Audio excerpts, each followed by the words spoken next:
port ng Maynila, yakap ay mahigpit. Luwas sa mata, pero lakas ang kapalit.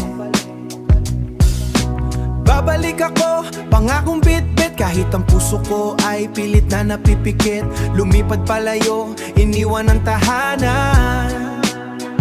Sa lupang disyerto, bagong laban, init ng araw, parang pagsubok. Pero pangarap ko'y hindi matitinag, di susuko.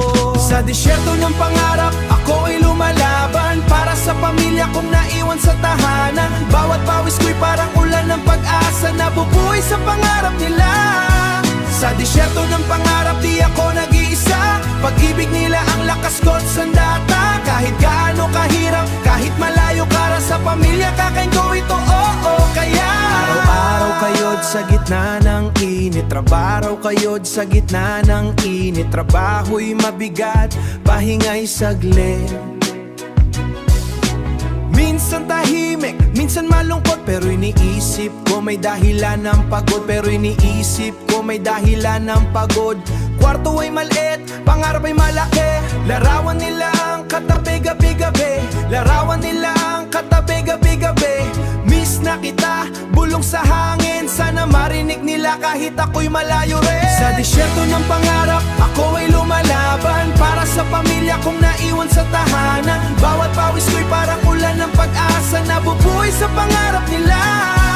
Sa disyerto ng pangarap, di ako nag-iisa. Pag-ibig nila ang lakas ko't sandata. Kahit gaano kahirap, kahit malayo para sa pamilya, kakain ko ito, oo, kaya video ko minsan, sandali lang ang saya. Signal man mahina, sapat na makita sila.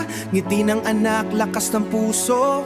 Sa bawat bukas, babangon ulit ako. Hindi madali ang lumayo sa minamahal, iwan ang yakap na laging hinahanap. Pero sa bawat sakripisyong aking dala, may bukas na mas maliwanag para sa kanila. Sa disyerto ng pangarap, ako ay lumalaban para sa pamilya kong naiwan sa tahanan. Bawat pawis ko'y parang ulan ng pag-asa na bubuhay sa pangarap nila.